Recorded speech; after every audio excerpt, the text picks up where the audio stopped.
Have you noticed after you've been married a while that sex and intimacy concerns tend to creep up in your marriage? I'm Dan Purcell, a sex and intimacy coach for married couples, and I'd love to help answer your questions and concerns and help you bring your intimacy to your next level.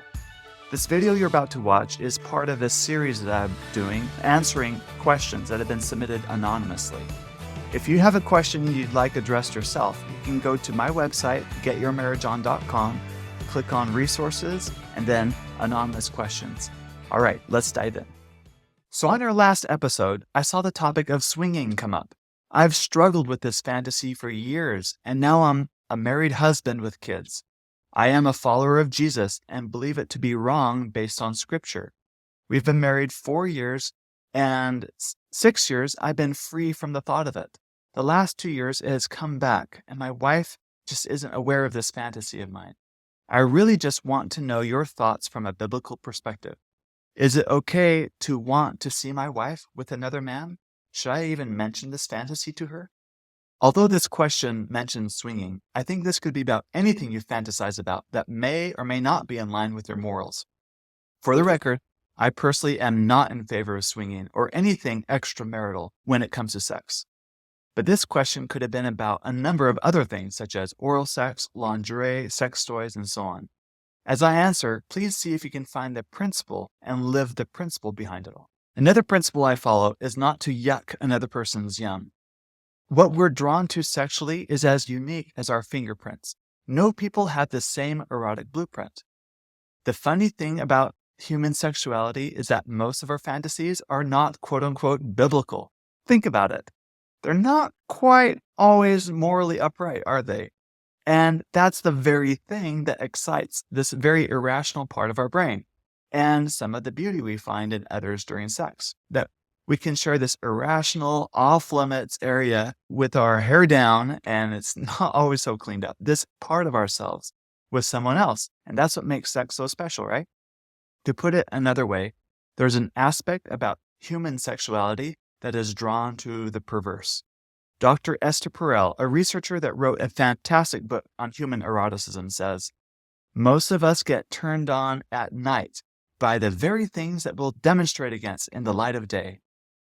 Fantasies are fantasies by definition because they're things that aren't real, that aren't in real life, that we never do in real life.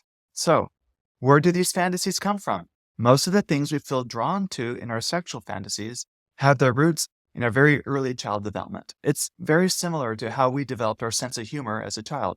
Some things just appeal to us.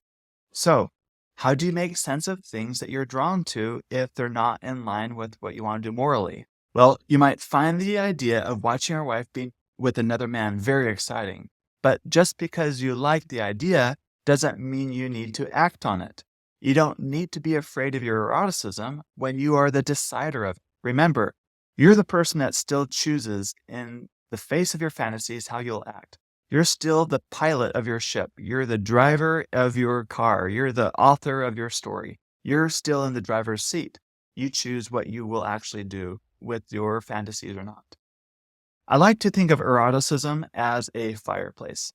You want a place where the fire can burn bright, giving you warmth and light, but you want it to be contained or else it'll burn your house down, right? It's also a shame if your house has a fireplace that you never light or use. So, explore your fantasies, but be the decider of them, and put them in boundaries that support your highest values and morals, which is like putting the fire in the fireplace. And have fun.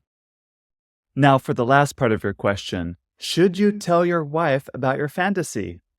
Well, that's a great question. In general, I think when we share something really deep and core about ourselves with our spouse, that's a very intimate thing to do, especially when we're being honest about it. Telling your wife that you want to see her with another man may not go over very well, I'm assuming. So probably a better way to share this is, I am struggling with this thought where there's something I know my brain is saying it really appeals to me, my eroticism, but it's not biblical. And maybe just sharing the struggle you have about the fantasy, that can be a very intimate thing. Now, it's supposed to feel uncomfortable sharing your fantasies. That's because that's at the core of it, right? They're so personal to us. but it's also very intimate to share things with our spouse. And likewise, wouldn't you want your spouse to share deep and important things about her with you yourself? The principle to follow here is look to the fruit. If I share this with her or share this aspect of me with her, is it letting her into my life? Is it letting her into my heart? Are we creating something a little more intimate here, more honest and more real by sharing and opening my heart here? And that's the fruit you want to look for. So that's my recommendation as to whether you should share this with your wife.